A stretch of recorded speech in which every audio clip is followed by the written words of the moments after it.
Kisah ini bermula dari seorang pria bernama Bradley.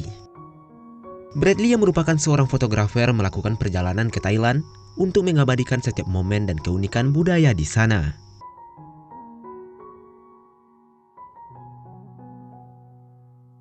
Tidak puas hanya di kotanya saja, ia pun menaiki kereta api untuk sampai di perbatasan Thailand dan Burma. Ia berniat untuk mendokumentasikan suku pedalaman yang ada di sana. Setelah sampai di stasiun, ia pun dipandu oleh seorang pemuda bernama Chuan. Saat akan menaiki kapal, seseorang di pelabuhan mengatakan agar ia berhati-hati dikarenakan masih ada suku pedalaman yang masih sangat primitif dan takutnya akan melakukan penyerangan. Namun Bradley tak terlalu memperdulikannya dan singkat cerita mereka pun mulai melakukan perjalanan.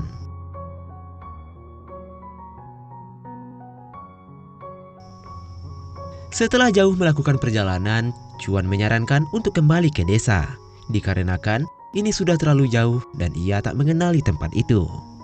Namun karena hari sudah sore, mereka pun memutuskan untuk bermalam di sana dan akan melakukan perjalanan pulang di keesokan paginya.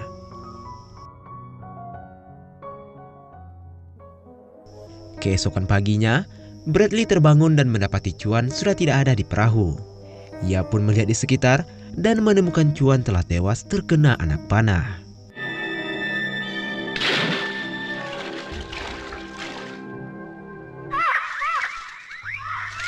Yang ternyata mereka telah diintai oleh suku pedalaman dan langsung menangkap Bradley.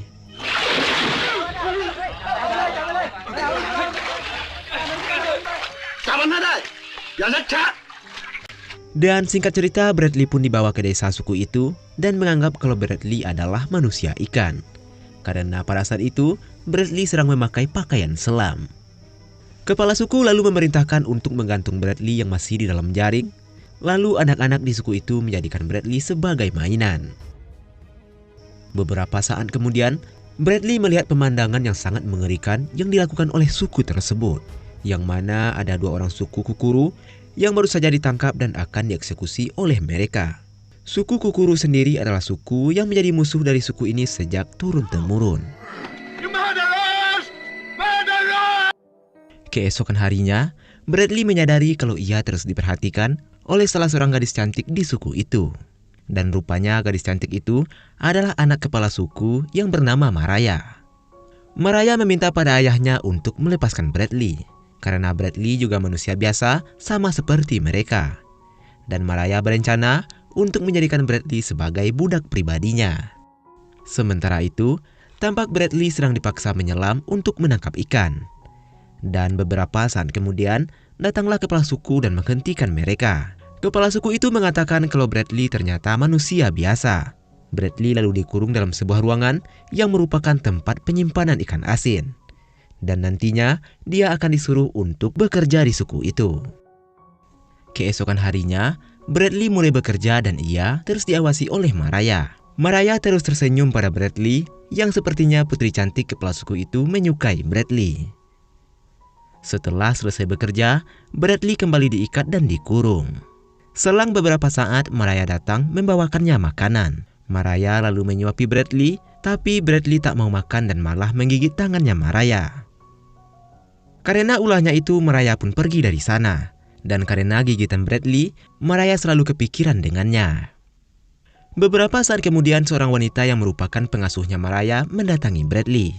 Pengasuhnya itu mengatakan kalau ia bisa sedikit berbahasa Inggris. Karena di waktu kecil, ia diajarkan oleh misionaris yang berkunjung ke sukunya. Dia juga mengatakan kalau Bradley ingin kabur, sekaranglah saatnya. Karena hari ini akan diadakan pesta matahari. Dan secara tiba-tiba datang kepala suku bersama anak buahnya. Lalu ikatan Bradley dilepaskan. Kepala suku mengatakan kalau hari ini Bradley tidak bekerja karena hari ini ada perayaan matahari. Bradley pun memanfaatkan kesempatan itu untuk berjalan-jalan dan tanpa sengaja melihat pemandangan yang sangat indah, yaitu Maraya bersama teman-temannya sedang mandi di sungai. Yelena, Yenchen.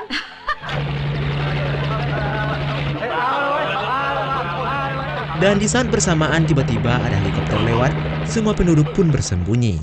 Sedangkan Bradley berusaha memanggil untuk meminta bantuan.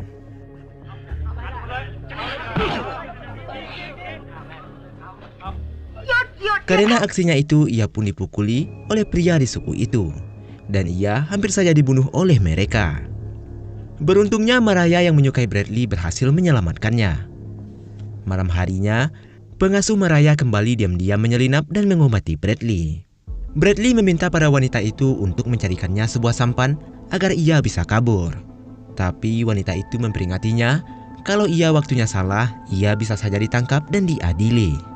Karena hukuman di suku ini tidaklah main-main.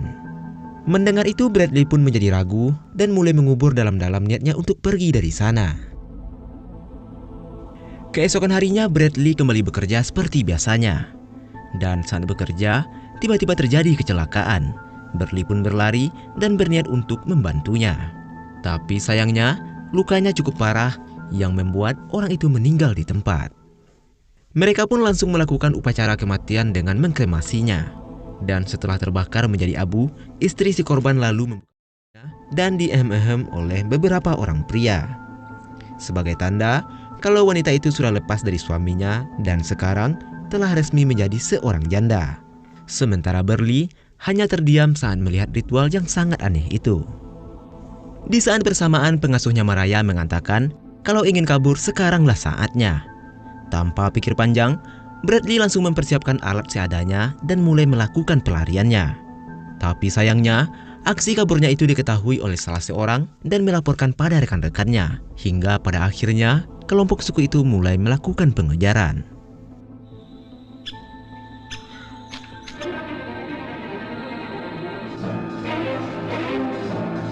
Setelah berlari cukup jauh, akhirnya Bradley pun berhasil disusul. Pertarungan pun terjadi dan beruntungnya Bradley berhasil menghabisi salah seorang dari mereka. Dan di saat bersamaan, helikopter tadi kembali muncul, tapi Bradley yang sudah kehabisan tenaga, ia pun pingsan di pinggir sungai.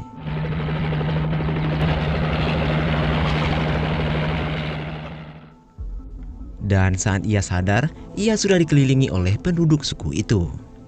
Kepala suku memerintahkan untuk membawanya kembali ke dalam kurungannya, tapi jangan dibunuh. Karena ia harus menggantikan ketua pejuang yang telah ia habisi.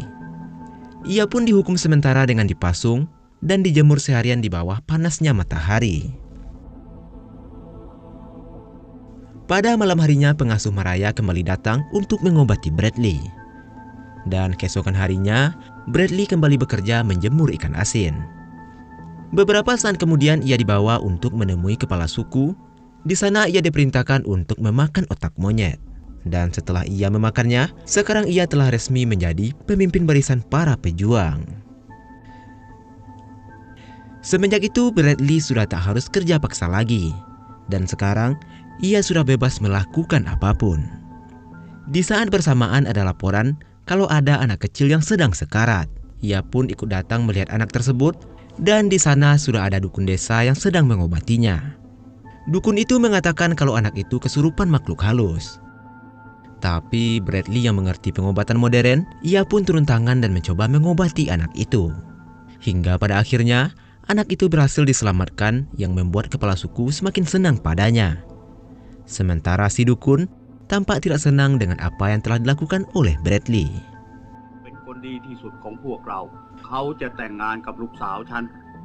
Beberapa hari kemudian, desa itu mengadakan sayembara untuk para pejuang mendapatkan Mariah sebagai istrinya.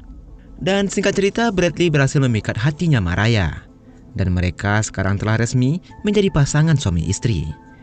Mereka pun terlihat senang, tak peduli gatal dan gigitan serangga, mereka pun berindehoi dalam semak-semak. Sementara itu, si dukun yang kurang senang dengan Bradley melakukan jampi-jampi pada mereka berdua. Sedangkan Bradley dan Mariah terus bersenang-senang dimanapun dan kapanpun, gas teruslah pokoknya.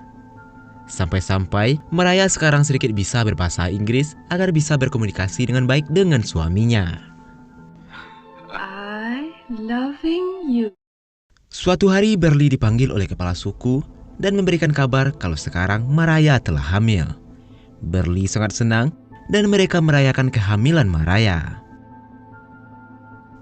Dan beberapa saat kemudian, tiba-tiba penglihatan Mariah terganggu dan kepalanya sakit. Si pengasuh mengatakan itu hal biasa karena Mariah baru hamil. 6 months. 6 months since the tribe accepted me.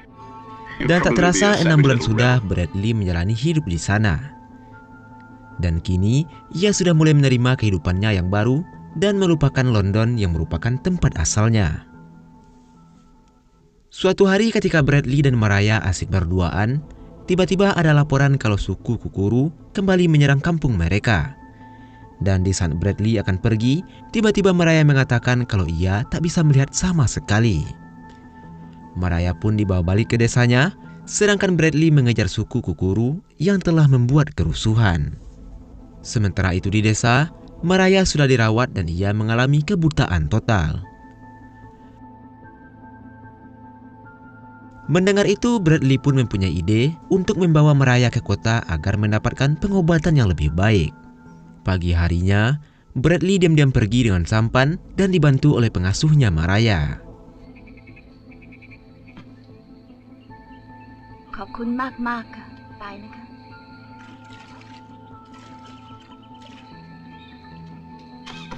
Selang beberapa saat, pasukan para pejuang datang dan menginterogasi wanita itu. Sebagai hukumannya, tangan wanita itu pun dipotong. Karena peraturan di suku itu melarang siapapun untuk keluar dari wilayah mereka. Pasukan para pejuang pun mulai melakukan pengejaran, sementara Bradley dan Mariah terus berusaha pergi dari sana secepat mungkin. Tapi usaha mereka gagal, mereka ditangkap dan dibawa kembali ke desa. Mereka hanya bisa pasrah karena tidak ada lagi yang bisa mereka lakukan. Singkat cerita, tibalah hari Mariah akan melahirkan. Dan di saat bersamaan suku Kukuru datang dan menyerang desa mereka. Suku Kukuru membakar rumah para penduduk, dan di saat yang genting itu Bradley berusaha menyelamatkan istrinya dan membawanya pergi ke tempat yang aman. Sementara si dukun santet meninggoy karena penyerangan tersebut.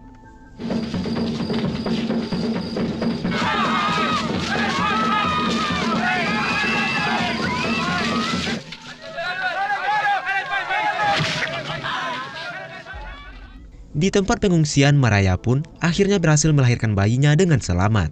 Tapi kondisi Mariah semakin melemah. Setelah mencoba berbagai cara, Mariah yakin kalau dia akan mati.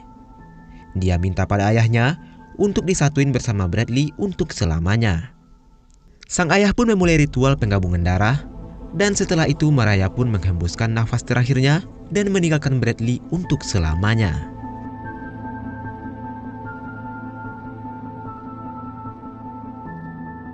Bradley pun pergi ke suatu tempat untuk menyendiri dan melampiaskan kekesalannya. Kalau saja orang di suku itu mengizinkannya untuk membawa Mariah pergi, mungkin Mariah bisa selamat. Tapi Bradley tak mau larut dalam kesedihannya, karena kehidupan akan terus berjalan. Mungkin ini adalah takdir yang telah ditetapkan untuk dirinya.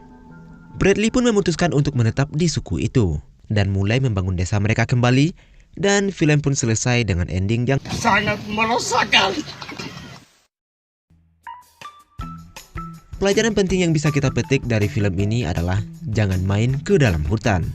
Nanti kamu bisa-bisa dinikahkan sama anak kepala suku yang cantik.